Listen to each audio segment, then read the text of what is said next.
Good morning everybody D pharmacy के सभी student. आज हम लोग आपको बताएंगे कि आपका जब 2 साल का ड्यूरेशन कोर्स पूरा हो जाएगा उसके बाद आपको जनरली एक प्रैक्टिकल ट्रेनिंग के लिए जाना है। आपकी जो ट्रेनिंग रहेगी वो 500 घंटे की रहती है। Means 90 days you have to complete it in your practical training. आपका एक मेन रजिस्टर होता है जिस पे आप दवाइयों का डिस्ट्रीब्यूशन लिखते हो। वो किस तरीके से लिखते हो मैं आज उसका एक ओवरव्यू आप लोगों को दिखा देती हूँ। ये रजिस्टर ऐसे स्टार्ट होता है जैसे आपको नॉर्मली दिखाई दे रहा होगा। यहाँ पे आप लोगों के सभी के टैबलेट के नाम लिखे हुए हैं। टैबलेट डिक्लोपीसियम, डेरिफाइलिन, रेंटेक्स, सेफेक्सिम, ओवरऑल ये आपके टैबलेट्स के नाम लिखे हुए हैं। ये हमने हाईलाइट कर रखे हैं। ऐसी बात नहीं है कि इनमें कुछ स्पेशल है, बाकी ये आप लोग चाहो तो अपनी सहूलियत के लिए हाईलाइट कर सकते हो, अदरवाइज कोई प्रॉब्लम नहीं है। उसके बाद इस वाले पेज के जस्ट ऊपर यहाँ पर आपके जितने भी ऑइंटमेंट हैं, ऑइंटमेंट क्लोबेट जी, क्लिंडामाइसिन, सोफ्रामाइसिन, डिक्लोजेल, सिल्वर एक्स, जितने भी आपके ऑइंटमेंट हैं उन सभी के यहाँ पे नाम। यहाँ पर आपके इंजेक्शंस के नाम, यहाँ पर आप जो इनहेलर डिस्ट्रीब्यूट करते हो उनके नाम।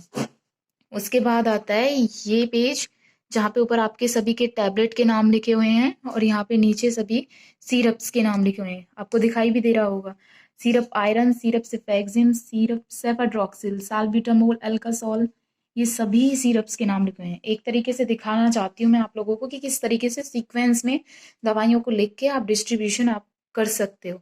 अब मेन बात आती है कि प्रिस्क्रिप्शन आता है तो आप किस तरीके से दवाइयों को लिखोगे और उसके बाद डिस्ट्रीब्यूट करोगे। तो let me show you one thing. ये रहा आप लोगों का प्रिस्क्रिप्शन। यहाँ पर ये होता है आपका ओपीडी नंबर। ओपीडी नंबर का उसके बाद आपको डेट, ये जिस टाइमिंग की भी बनी हुई है ये स्लिप। अब आती है कि डॉक्टर की राइटिंग को कैसे समझे प्रिस्क्रिप्शन पे। तो हर एक डॉक्टर की राइटिंग वेरी करती है। यहाँ पर आप लोगों को दिखाई दे रहा होगा, थोड़ा बहुत समझने की कोशिश करना है। TAB मीन्स टैबलेट, डिक्लो PCM इधर लिखा हुआ है, आपको ध्यान से देखने की जरूरत है। BD, ये आपको थोड़ा समझ में आ रहा होगा, थोड़ा नहीं आ रहा होगा। जैसे जैसे आप प्रैक्टिस में आते जाओगे आपको चीजें समझ आने लगेंगी। ये BD लिखा हुआ है। BD मतलब ये टैबलेट दिन में 2 बार देनी है, एक सुबह एक शाम को।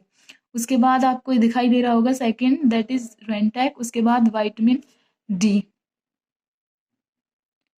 इस तरीके से प्रिस्क्रिप्शन होता है। हर किसी डॉक्टर की राइटिंग अलग होती है। इसमें आप लोगों को समझ नहीं आ रहा होगा थोड़ा बहुत, मैं सेकंड आपको दिखा देती हूँ, इसमें आपको थोड़ा बहुत समझ आ रहा होगा। अब आती है डिस्ट्रीब्यूशन की बात। तो आपके पास पेशेंट ऐसे प्रिस्क्रिप्शन लेके आएगा, आप रीड करोगे कि उसके अंदर 3 टैबलेट्स दिखा रखी हैं। उसके बाद आप राइट कैसे करना है मैं आपको बता देती हूँ। जैसे कि आप लोगों ने लिखना स्टार्ट किया, यहाँ पहली टैबलेट का नाम क्या है, डिक्लोपीसियम। तो आपको रजिस्टर में देखना है डिक्लोपीसियम टैबलेट कहाँ लिखी हुई है। यहाँ फर्स्ट पे लिखी हुई है डिक्लोपीसियम। उसके बाद आपको देखना है स्लिप का ये जो ओपीडी नंबर शो कर रखा है, ओपीडी नंबर शो कर रखा है, ये आपको डालना है। यहाँ पे ओपीडी नंबर देखिए 16614। तो यहाँ पे आपको डालना है 16614। आपको टैबलेट्स कितनी देनी है उसके लिए, 3 डेज के लिए है। BD है 3 डेज मतलब 3 दिन के लिए, BD मतलब सुबह शाम। तो टोटल कितनी हो जाती है 6 टैबलेट। तो आप यहाँ पे 6 डालोगे। सेकंड जो आता है आपका रेंटेक, रेंटेक टैबलेट भी BD दिखा रखा है, मतलब 3 दिन के लिए है। तो रेंटेक टैबलेट भी 6 जाने वाली है। तो रेंटेक का कॉलम यहाँ पे है रजिस्टर में, और आपने देखना है इसका फिर से OPD नंबर 16614। इसके लिए कितनी टैबलेट जा रही हैं, 6 टैबलेट जा रही हैं, वो आपको इधर मेंशन कर देनी है। उसके बाद आता है विटामिन D। विटामिन D के सामने 2 लिखा हुआ है, इसका मतलब ये है कि विटामिन D की सिर्फ हमें 2 गोलियां देनी है। तो फिर से वही प्रोसीजर अपनाना है।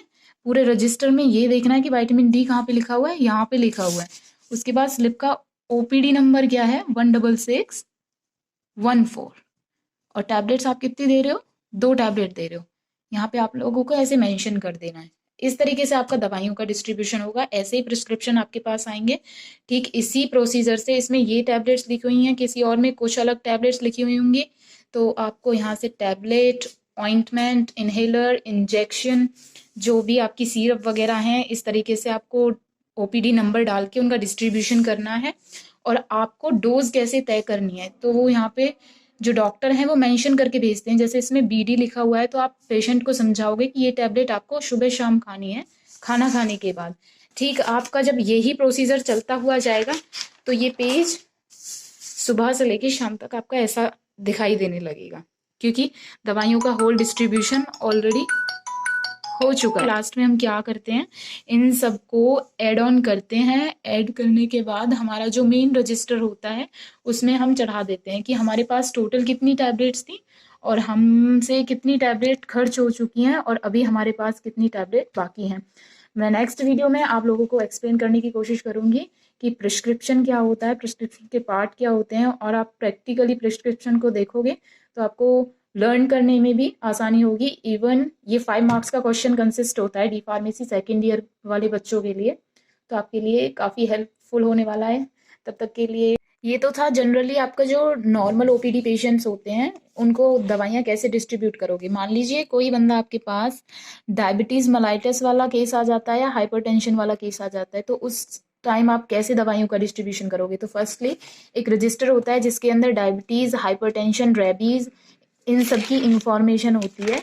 तो वो उसको आपको कैसे करना है, पहले पेशेंट का ओपीडी नंबर डालना है, उसके बाद आपको उसका नाम डालना है, किस डेट को वो दवाइयाँ लेके जा रहा है वो डेट डालनी है, उसके बाद उसकी एज डालनी है। अगर उसका मोबाइल नंबर है तो आप डाल सकते हो, नहीं है तो कोई इशू नहीं होता उसमें। एग्जैक्टली हाइपरटेंशन वाले बंदों के लिए भी ऐसे ही एंट्री होती है। यहाँ पे उनका ओपीडी नंबर डलता है, यहाँ पे उनका नेम, किस डेट को वो दवाइयाँ लेके जा रहे हैं और उनकी एज। अब आप बात आती है रेबीज वाले के लिए कि रेबीज, एंटी रेबीज के लिए एंट्री कैसे होती है। एंटी रेबीज के लिए एंट्री होती है, जिस एंटी रेबीज की मैं जनरली आप लोगों को बताती हूँ कि 4 इंजेक्शन लगते हैं उसके। तो जिस दिन वो फर्स्ट डोज लगवा के जा रहा है बंदा, तो पहला यहाँ पे डेट आएगी, फिर उसके बाद उसका नाम, उसकी एज, वो कहाँ से है, कौन से गांव से है या फिर शहर से है, उसका पता, उसका मोबाइल नंबर, और यहाँ पर उसकी डोज। डोज लिखनी हमारे लिए बहुत इंपॉर्टेंट है, इससे हमें पता चल रहेगा कि बंदे ने कितना शेड्यूल अपना कंप्लीट किया हुआ है। उसके बाद यहाँ पे आप एंट्री दे देते हो हाइपरटेंशन वाले बंदों की, डायबिटीज़ वाले बंदों की। उसके बाद आप लोगों का फिर सेम प्रोसीजर चलता है, बस फ़र्क इतना होता है नॉर्मल दवाइयाँ हम इसमें लिखते हैं और जो हाइपरटेंशन, डायबिटीज़ मलाइटस, एपिलेप्सी जैसी बीमारियों के लिए हम एक अलग रिकॉर्ड मेंटेन करके रखते हैं। उसके अंदर आप लोगों को क्या देखना है, फॉर एग्जाम्पल देखिए यहाँ पे ग्लिम्प्राइड, एटोरवास्टैटिन, टेल्मा, इकोस्प्रिन, एटिनोलॉल, लोसर्टन, ये सारी दवाइयाँ हैं। एंड सपोज जो भी बंदा आ रहा है हमारे पास हाइपरटेंशन वाला या मलाइटिस वाला, तो उसके लिए आपका सेम प्रोसीजर रहने वाला है कि आप उसकी ओपीडी स्लिप लोगे या फिर आप उसने जो कार्ड बनवा रखा है वो आप कार्ड लोगे। अगर आपको ग्लिम्प्राइड दवाई उसको देनी है, ग्लिम्प्राइड टैबलेट देनी है, तो आपको जनरली क्या है कि उसका ओपीडी नंबर देखिए, वो ओपीडी नंबर आप यहाँ डालोगे, कितनी टैबलेट्स आप दे रहे हो, 20 टैबलेट आपने दी हैं तो 20 डालोगे और उसके बाद बस काम खत्म, और उसको समझा दोगे जो भी प्रिस्क्रिप्शन में लिखा हुआ है डोज, उसके अकॉर्डिंग उसे बस समझा देना है। एंड ये सबसे बड़ा अच्छी क्वालिटी होनी चाहिए एक फार्मासिस्ट के अंदर कि वो अच्छे से पेशेंट को हैंडल कर पाए। उसके बाद डॉग बाइट वाले बंदों के लिए एंटी रेबीज़ की पहले आपको एंट्री दे देनी होती है, फिर उसके बाद आपको उसकी स्लिप कट करनी होती है। स्लिप के लिए आपका ये प्रोसीजर होता है। मैं आप लोगों को एक स्लिप का लुक दिखा देती हूँ कैसे होता है। जैसे कि एक बंदा है ARV मुकेश, तो एंटी रेबीज़ मुकेश करके है, 18 दिसंबर को उस बंदे को वैक्सीनेटेड किया गया है। शुल्क कितना है, 100 रुपये उसकी पर्ची के काटे गए हैं। जिसने उसको वैक्सीनेट किया है उसका नाम यहाँ पर मेंशन कर दिया जाता है। होप आप सबको समझ में आया होगा। ये एंटी रेबीज़ का रजिस्टर्ड है। आप जो normal diabetes mellitus anti rabies के पेशेंट की जो मेन एंट्री होती है वो ऐसे रजिस्टर में होती है, एक अलग से होती है।